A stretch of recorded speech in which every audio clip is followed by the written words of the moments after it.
Hello friends, welcome back to my channel SRK drama explain. Friends, ये video मैं लोगों के एंटरटेनमेंट के लिए बनाती हूँ, so please watch full, share, subscribe and like this video. Friends, हर बार की तरह ये ड्रामा भी बहुत ही ज़्यादा इंटरेस्टिंग और अमेजिंग है बिकॉज ये एक रिवेंज लव स्टोरी है। यहाँ पर दिखाया जाता है हमारा हीरो जिस लड़की से दिलो जान से प्यार करता है, कुछ लोग मिलकर उसका मर्डर कर देते हैं जिसकी वजह से हीरो डिप्रेशन में चला जाता है। बट जब उसे सच्चाई मालूम पड़ती है कि किसने उसके प्यार को मारा है तो वो डिसाइड करता है कि वो उससे बदला लेगा।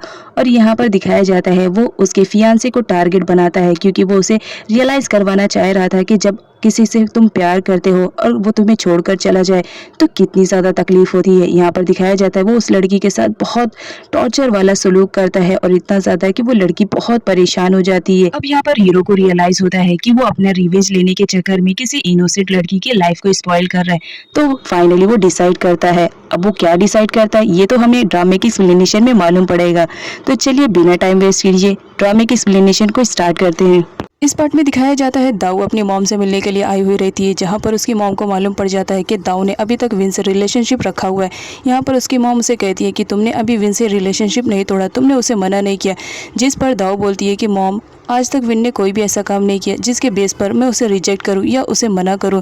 जिस पर उसकी मॉम बोलने लगती है, देखो तुम्हारे फादर भी एंड तक इस रिश्ते के से खुश नहीं थे, लेकिन एक मेरी ही जिद थी जिसकी वजह से मैं तुम्हें कन्विंस करने की कोशिश भी कर रही थी। लेकिन अब देखो मैं खुद तुम्हें कह रही हूँ कि प्लीज़ तुम उससे दूर हो जाओ, अपना जो भी रिलेशनशिप है उसे तोड़ दो। यहाँ पर जो हमारी दाऊ रहती है उसे तो कुछ भी समझ में नहीं आ रहा होता है कि उसकी मॉम अचानक से इतना चेंज कैसे हो गई। अब नेक्स्ट सीन में दाऊ को दिखाया जाता है जो अपने फादर की फ़ोटो के पास आई हुई रहती है।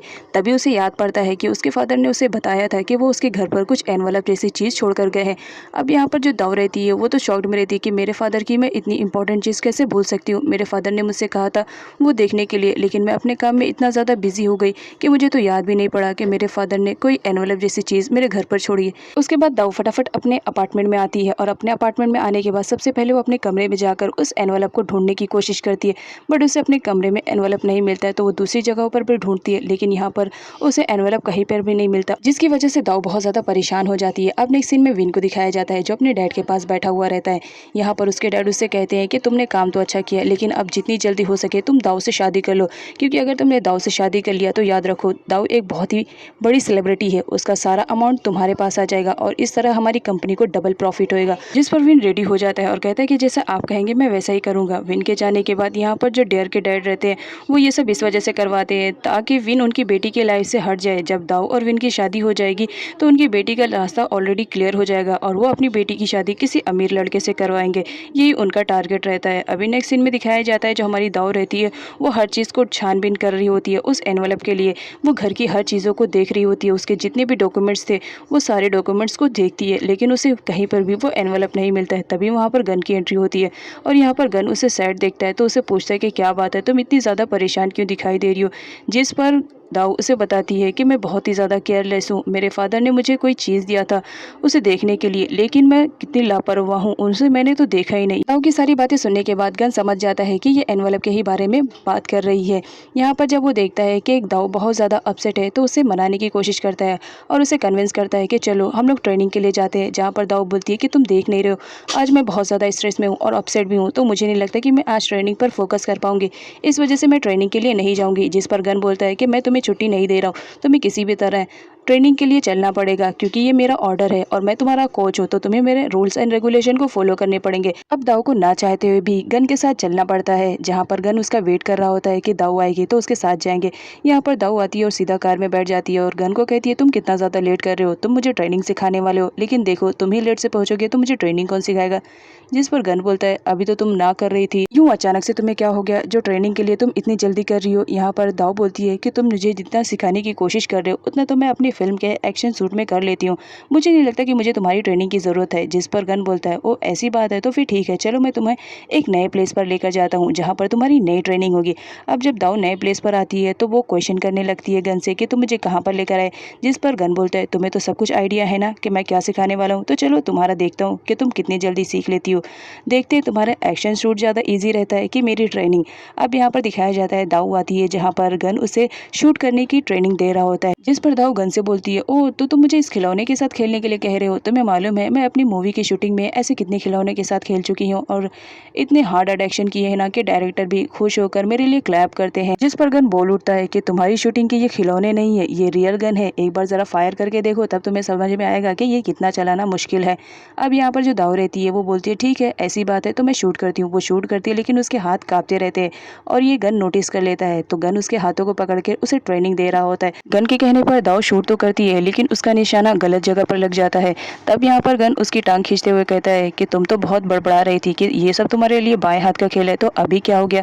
अब गन की ये सारी बातें सुनकर वो अपसेट हो जाती है और कहती है कि मुझे इस जगह पर ट्रेनिंग नहीं करना है क्योंकि ये मुझे बिल्कुल भी पसंद नहीं आ रहा है। और यहाँ पर दिखाया जाता है जो हमारी दाऊ रहती है वो अपने डैड को याद करने लगती है और वहीं पर रोने लगती है और ये चीज़ नोटिस कर लेता है गन।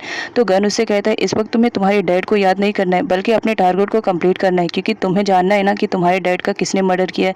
तो अगर तुम अपनी केयरिंग करोगी तभी वहाँ तक पहुँच पाओगी, क्योंकि मालूम है तुम्हें कि जिसने तुम्हारे डैड को मारा है वही अब तुम्हें मारना चाह रहा है। अब ये सारी बातें जब दाऊ सुनती है तो बहुत हर्ट होती है और वहाँ से जाने का डिसाइड करती है, लेकिन गन उसका हाथ पकड़ लेता है और कहता है कि इतनी आसानी से तरीके से मैं तुम्हें यहाँ से नहीं जाने दूंगा जब तक कि तुम अपनी ट्रेनिंग को कंप्लीट नहीं करती हो। फिर क्या, उसके बाद भी दाऊ गन पकड़ती है और फटाफट शूट करना स्टार्ट करती है अपने डैड को याद रखते हुए। अब नेक्स्ट सीन में दिखाया जाता है जो कोलाई रहती है वो अपने फ्रेंड्स के लिए खाना लेकर आई हुई रहती है, जहाँ पर वो लोग ट्रेनिंग देकर थक चुके हुए होते हैं। यहाँ पर उन्हें रिलैक्स करने के लिए बोलती है और कहती है कि चलो पहले थोड़ा सा कुछ खा लेते हैं, तुमने इतने देर से कुछ भी नहीं खाया। यहाँ पर जो विट रहता है वो तो कोलाई की सारी लाई हुई चीज़ों के बारे में ही पूछ रहा होता है और उसकी तारीफ कर रहा होता है, लेकिन साथ ही साथ तभी वहाँ पर गन आ जाता है और सारे दोस्तों को यूँ पार्टी करते हुए देखकर वो कहता है तुम लोग ने मुझे इनवाइट नहीं किया। खैर कोई बात नहीं, अगर तुमने इनवाइट नहीं किया तो क्या बात हुई, मैं देखो खुद ही चला आया। यहाँ पर गन के आने से सारे फ्रेंड्स तो खुश रहते हैं लेकिन कालुई एक अनहैप्पी रहती है। यहाँ पर दिखाया जाता है कालुई नहीं चाहती थी कि दाऊ उसके ग्रुप में शामिल हो, इस वजह से वो उसको पसंद नहीं करती थी। यहाँ पर दिखाया जाता है सारे लोग खाना खाते हैं, तभी हमारी दाऊ बोलती है खाना तो बहुत ज़्यादा टेस्टी लग रहा है, क्या मैं भी इसे टेस्ट कर सकती हूँ? बिकॉज मैंने कभी ऐसे फूड को ट्राई नहीं किया, ये बहुत ही ज़्यादा डिलीशियस लग रहा है, क्या मैं इसे ट्राई कर सकती हूँ? जिस पर कालुई एग्री हो जाती है और कहती है कि ठीक है तुम भी टेस्ट कर सकती हो। अब यहाँ पर दाऊ को दिखाया जाता है वो सारे खाने को सब लोग के साथ शेयर करके खाती है और गन के मुंह में भी एक बाइट डाल देती है और कहती है तुम बहुत मुंह चलाते हो ना, लो अब तो तुम्हारा मुंह बंद रहेगा। जिस पर गन भी पीछे नहीं रहता है, वो भी उसके मुंह में एक बाइट डाल देता है और कहता है तुम भी बहुत ज्यादा ट्रेनिंग के मामले में चिल्लाती रहती हो, लो मुंह बंद करो। अब नेक्स्ट सीन में सारे फ्रेंड को दिखाया जाता है, यहाँ पर गन के हाथ में एक मैप रहता है, वो मैप किसी और का नहीं विन की फैक्ट्री का रहता है। यहाँ पर सारे लोग उसकी फैक्ट्री के डिफरेंट पार्ट्स के बारे में डिस्कशन करते रहते हैं। तभी जेडी उसे एक पार्ट दिखाता है और बताता है कि ये विन का स्टोर रूम है और इसमें बहुत सारी चीजें भरी हुई है। यहाँ पर गन बोलता है तो हमें इसकी छानबीन करनी बहुत ज्यादा जरूरी है, क्योंकि मुझे ऐसा लग रहा है विन ने राधे का लैपटॉप वहीं पर ही छुपाया होगा, क्योंकि वो इसका स्टोरेज है और वहाँ पर कोई आता जाता नहीं है, उसके लिए वो बहुत ज़्यादा सेफ जगह है। तभी गन को यहाँ पर राधे की 2 टिकट्स मिलती है और वो टिकट्स को देखकर तीनों फ्रेंड आपस में बात करते रहते हैं। नेक्स्ट सीन में हमारी दाऊ को दिखाया जाता है जो मॉर्निंग में बहुत ज़्यादा जल्दी उठ चुकी थी। घर की क्लीनिंग के बाद वो सीधा किचन में घुसती है और किचन में डिफरेंट टाइप्स के पकवान बनाकर टेबल पर लाकर उसे सजा रही होती है और ग्लास स्पून वगैरह को परफेक्ट जगह पर रखती है। यहाँ पर दिखाया जाता है जो दाऊ रहती है वो किसी का वेट करती रहती है, उसने खाना तो बना लिया था बट जिसका वेट कर रही थी वो अभी तक आया हुआ नहीं था, तो वो इंतज़ार करती रहती है। लेकिन तभी सामने से विन आता हुआ दिखाई पड़ता है। अब यहाँ पर दिखाया जाता है सुबह से दाऊ जिस चीज़ की तैयारी कर रही थी वो तो विन के लिए थी। विन को अपने सामने देखकर दाऊ के चेहरे पे एक अजीब सी स्माइल थी, वो फटाफट उसके करीब जाती है और कहती है मैं तुम्हारा कब से वेट कर रही हूँ, चलो फटाफट खाना खाते हैं। यहाँ पर दिखाया जाता है विन खाने ही वाला रहता है लेकिन तभी उसे किसी का कॉल आ जाता है। विन कॉल रिसीव करता है, उसके बाद वो दाऊ के पास आता है और उससे कहता है कि मेरी कंपनी में कुछ तो प्रॉब्लम हो गया, बहुत अर्जेंटली मुझे जाना पड़ेगा, इसलिए मैं अभी तुम्हारे साथ खाना नहीं खा सकता हूँ। दाऊ ये बात सुनती है तो बहुत ज़्यादा अपसेट हो जाती है और विन से कहती है कि मैं इतनी तुम्हारे लिए कितनी ज़्यादा तैयारियाँ की, तुम्हें मालूम है मैं सुबह से परेशान हो रही थी कि तुम आओगे, तुम्हारे लिए ये डिश बना लूँ, तुम्हारी फेवरेट वो है वो बना लूँ। अब यही सारी बातें कहकर जो हमारी दाऊ रहती है वो अपसेट हो जाती है, जहाँ पर विन उसे अपने झूठे प्यार की तसल्ली दिलाने लगता है और कहता है कि तुम्हें मालूम है मैं सिर्फ तुम्हारी वजह से ऐसा कर रहा हूँ क्योंकि मैं नहीं चाहता हूँ फ्यूचर में पैसे को लेकर हमें कभी इशू है। उसी वक्त वहाँ पर गन भी आया हुआ रहता है, विन उसे देखकर इग्नोर करके चला जाता है। अब यहाँ पर दाऊ को दिखाया जाता है वो बहुत ज़्यादा अपसेट होती रहती है कि एक मेरी लाइफ में विन ही है जो मुझे इतना ज़्यादा प्यार करता है, लेकिन देखो आज उसके लिए भी मेरे पास टाइम नहीं है। यही सारी बातें सोचकर वो अपसेट और रोने लगती है। गन दाऊ के पास आता है और उससे पूछता है कि क्या बात है, कुछ प्रॉब्लम है, क्यों रो रही हो? अगर तुम्हें कुछ प्रॉब्लम है तो तुम मुझसे शेयर कर सकती हो। मैं तुम्हारे अपार्टमेंट के सामने रहता हूँ, अगर कोई भी प्रॉब्लम पड़ेगी तो तुम मुझे बता सकती हो। अब यहाँ पर जो दाऊ रहती है वो डोर बंद कर लेती है और डोर बंद करने के बाद बहुत ज़्यादा रोती है। यहाँ पर उसे अपने डैड की याद आने लगती है। वो ये सोचती है कि जब भी मुझे तकलीफ़ होती थी या रोने का दिल करता था तो मैं अपने डैड को हग करके रो लिया करती थी और अपनी सारी प्रॉब्लम को बता दिया करती थी। लेकिन आज तो मेरे डैड भी मेरे पास नहीं है। अब नेक्स्ट सीन में हमारी कोलाई को दिखाया जाता है, जो दाऊ को अपने ग्रुप में पसंद नहीं करती थी। इस वजह से वो बहुत ज़्यादा अपसेट थी। यहाँ पर दिखाया जाता है वो बहुत ज़्यादा ड्रिंक करती है और दाऊ को चिल्लाती रहती है।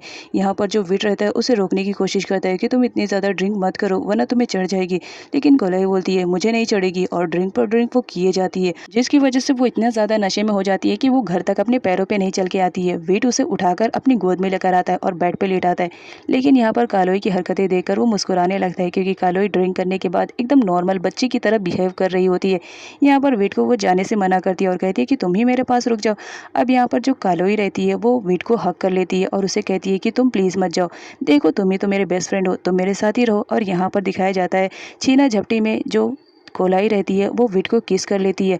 अब यहाँ पर किस करने के बाद जो कोलाई रहती है वो तो सो जाती है, लेकिन यहाँ पर जो विट रहता है उसकी कंडीशन तो देखने लायक थी। आफ्टर किसिंग के बाद वो तो इतना ज़्यादा शॉक्ड हो जाता है कि उसको कुछ भी समझ में नहीं आता है कि 2 मिनट पहले उसके साथ क्या हुआ। वो फटाफट वहाँ से भाग जाता है। अब नेक्स्ट सीन में डियर को दिखाया जाता है जो कि बात ले रही होती है। यहाँ पर दिखाया जाता है वो विन का वेट करती है। उसी ने कॉल किया था जब वो दाऊ के घर पे था। विन उसके पास आता है और कहता है तो तुमने मुझे इसीलिए इम्पोर्टेंट कॉल किया था ताकि मैं तुम्हारे पास इतनी जल्दी आ जाऊँ। अब यहाँ पर जो डियर रहती है वो बोलती है क्या करूँ, तुम हो ही वैसे कि मुझे इतना अर्जेंट में तुम्हें बुलाना पड़े। अब यहाँ पर जो विन रहता है वो आते ही डियर की मसाज करने लगता है और कहता है लो अब तुम्हारी बॉडी मसाज हो गई, और भी कुछ करवाना है? जिस पर डियर बोलती है अभी तो बहुत कुछ करना है, तुम्हें मालूम है मैं चाहती हूँ कि तुम उस दाऊ नाम की लड़की से बहुत दूर हो जाओ। विन बोलता है ऑफ कोर्स मैं उससे दूर ही हो जाऊँगा। अब यहाँ पर दिखाया जाता है दोनों एक साथ नाइट स्पेंड करते हैं। डियर बहुत ज़्यादा खुश होती रहती है ये सोचकर कि मैंने विन को एक बार कॉल किया और उसने दाऊ को भी छोड़ दिया। अब यहाँ पर जो डियर रहती है वो विन को बोलती है क्या हम एक दिन और यहाँ पर रुक सकते हैं? जिस पर विन बोलता है क्यों नहीं, अगर तुम चाहो तो मैं पूरी लाइफ रुकने के लिए तैयार हूँ।